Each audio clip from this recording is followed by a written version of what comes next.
ಅದೇಕೋ ತಮ್ಮ ಸೈನ್ಯ ಬಲದಲ್ಲಿ ಆಗಮಿಸಿರಲ್ಲ. ಕುಳಿತುಕೊಳ್ಳರಿ.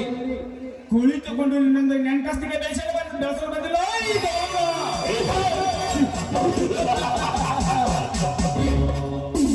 ಗೌಡರ ಪ್ರಕಾಶ ಎಂತದು ಎಂದು ತೋರಿಸಿಕೊಂಡು ಬಂದಿದ್ದೇನೆ. ಗೌಡರೇ, ತಮ್ಮ ಮಾತಿನ ಅರ್ಥ?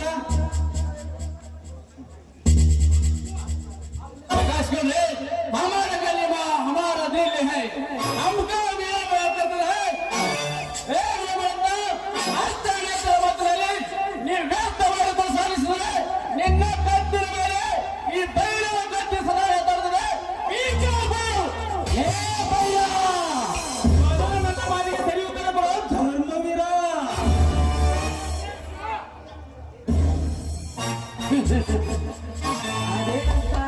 ಗೌರ್ ಬಾಯಿಯ ಪ್ರಶ್ನೆ ತಿಳ್ಕೊಂಡು ಸರಿ ಉತ್ತರ ಕೊಟ್ಬಿಡು ರಾಮರಾಯ. ಊರ ಹಿಂದೆ ನಿನ್ನ ಒಳಭೂಮಿ ಪ್ರದೇಶದಲ್ಲಿ ಆಶ್ರಯ ಮನೆ ಕಟ್ಟಲು ಐತಲ್ಲ, ಅದನ್ನು ಮೊದಲು ನಿಲ್ಲಿಸಲೇಬೇಕು. ಬಡವರಿಗಾಗಿ ಉಚಿತ ಜಾಗ ಕಟ್ಟು ಮನೆ ಕಟ್ಟಲು ಅವಕಾಶ ಮಾಡಿದನ್ನು ರದ್ದು ಮಾಡಬೇಕೆ? ಸಂಘ ಸ್ಮರಣಾರ್ಥಕವಾಗಿ ಬಡವರಿಗೆ ಉದ್ಯೋಗ ಹಂಚಬೇಕಿದೆ. ಓಕೆ. ಅಂತ ನನ್ನ ಆಸ್ತಿಯಲ್ಲಿ ನಿನ್ನ ತಂದೆ ಹೆಸರಿಗೆ ಫ್ಯಾಕ್ಟರಿ ಕಟ್ಟಲು ಅವನೇನು ನನ್ನ ರಕ್ತಕ್ಕೆ ಹುಟ್ಟಿದವನೇ? ಸಾಧ್ಯವಿಲ್ಲ, ಸಾಧ್ಯವಿಲ್ಲ. ನಿನ್ನ ಪ್ರಾಣ ಜೀವನಗಳು ಸಾಧ್ಯವಿಲ್ಲ. ರಮಾನಂದ, ನಿನ್ನ ಅಧಿಕಾರದಲ್ಲಿದ್ದಾಗ ನಿಷ್ಠಾವಂತ ಪೊಲೀಸ್ ಅಧಿಕಾರಿಯಾಗಿ ಬಾಳಬೇಕಿದ್ದ ನನ್ನ ತಂದೆಯನ್ನು ಸಸ್ಪೆಂಡ್ ಮಾಡಿ ಅವಮಾನಿತರಾಗಿ ಸಾಯುವಂತೆ ಮಾಡಿದಲ್ಲ, ಅವರ ಸೇಡಿಗಾಗಿ ನಾನು ಸೇಡು ತೀರಿಸಿಕೊಂಡು ಬಂದಿದ್ದೇನೆ. ಸೇಡು ಸೇಡೆಂದು ಅದೆಷ್ಟಾರು ಜನ ಗುಂಡಿಟ್ಟು ಹೋಗಿರೋರು ನನ್ನ ಧರ್ಮದ ಕಡೆಯಲ್ಲಿ. ಮಿಸ್ಟರ್ ಪ್ರಕಾಶ್ ಗೌಡ, ನೀನಿನ್ನು ಚಿಕ್ಕವ. ನಿನಗೆ ನನ್ನೊಂದಿಗೆ ಹಾಲು ನಿನ್ನ ರೆಕ್ಕೆ ಬಲಬಲತಿಲ್ಲ. ಸೊಮ್ಮನೆ ರೆಕ್ಕೆ ಸೋತು ರೋಣು ಸಮುದ್ರದಲ್ಲಿ ಬಿದ್ದು ಸಾಯಬೇಡ. ಸೊಮ್ಮನೆ ಹೋಗಿ ನಿನ್ನ ನೀತಿ ಪಾಠ ಹೇಳಿಸ್ಕೊಟ್ಟ ಪ್ರಭುದನಲ್ಲ ಈ ಗೌಡ. ಸೊಮ್ಮನೆ ಸರ್ಕಾರಿ ಕಿಮ್ಮತ್ತಿನ ಜಾಗ ಕೊಡ್ತೀಯೋ ಅಥವಾ ಇಲ್ಲೋ? ಇಲ್ಲ ಇಲ್ಲ ಇಲ್ಲ. ಕೊಡದಿದ್ರೆ ನಿನ್ನ ಪ್ರಾಣ ಪಕ್ಷಿ ಈಗ ಉಳಿಯಲು ಸಾಧ್ಯವಿಲ್ಲ. ಈಗ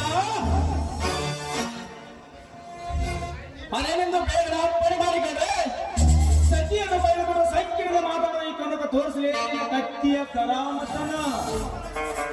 ರಾಮರಾಜ್ಯದ ಕನಸನ್ನು ಹೊತ್ತ ರಮಾನಂದ ಮಾಡಿಸಿಕೊಳ್ಳಲು ಹಾರಾಡ್ತಿರುವ ದೇಶ ನಮ್ಮ ದೇಶದಲ್ಲಿ ಪೊಲೀಸ್ ಪಾರ್ಟಿಯ ಸಭೆ ನೆನಪಿಗಾಗಿ ಇಂದು ನನ್ನ ತಂದೆಯಿಂದ ನಿನ್ನ ರಕ್ತ ಮಾಡ್ತೀನಿ.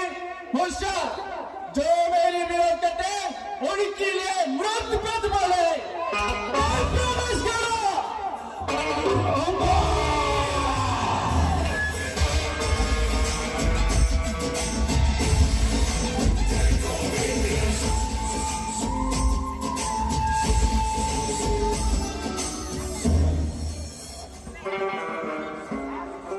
ಆರಿನ ಗೌರಿ ಇನ್ನು ಮುಂದೆ ನನ್ನ ಪಂಜರದಲ್ಲೇ.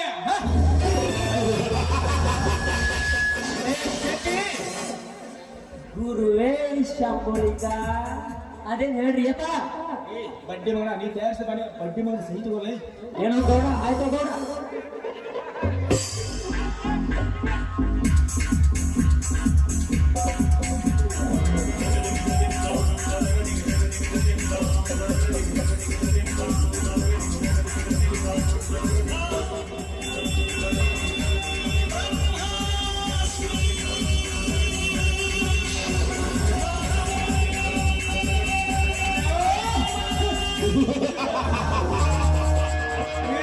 ತಂದೆ ಆತ್ಮಗೆ ಶಾಂತಿ.